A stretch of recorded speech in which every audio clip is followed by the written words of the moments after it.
দাদা, দিল্লির প্রাক্তন মুখ্যমন্ত্রী অরবিন্দ কেজরিওয়াল আপের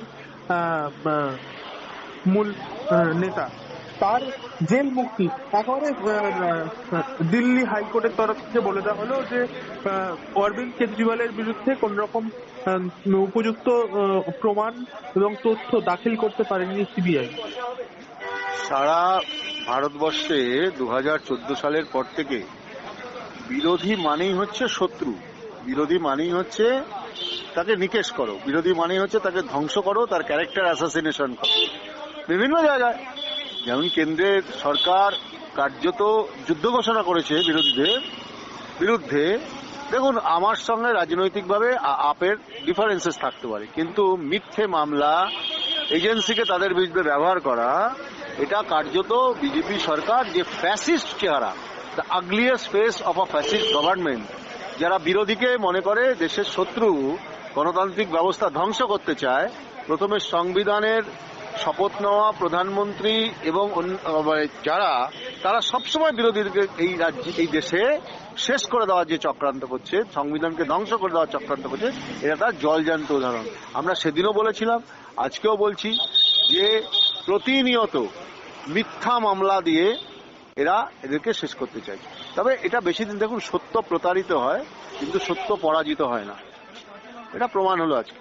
সৌম্যদা, যেটা আপনারা বারবার অভিযোগ করেছেন যে সিবিআই কিনা বিজেপির তোতা পাখি বা কেন্দ্রের তোতা পাখি, সেই একই দিকেই বলতে গেলে কি এবারে সিলমোহর পড়লো?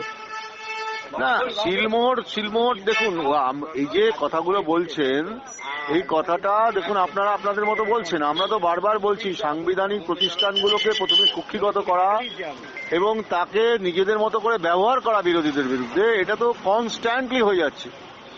এই রাজ্যের রাজ্য সরকারও করছে, কোনো কোনো জায়গায় কেন্দ্রীয় সরকার করছে। তো সেটা মেশিনারি যাদের কাছে থাকবে, তারা যদি সেটা বিরোধীদের উপরে কাজে লাগায়, তাহলে যে গণতন্ত্র দুর্বল হয় এটা খুব পরিষ্কার। ভীতু সরকার, ভয় পেয়েছে, তাই এসব করছে।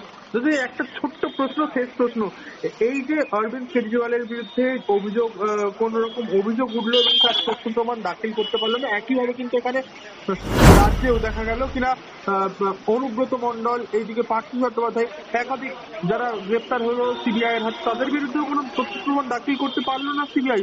কতটা ব্যর্থ এই এখানে তো বিষয়টা হচ্ছে, এখানে বন্ধু সরকার, তারা চাইলেও পারছে না।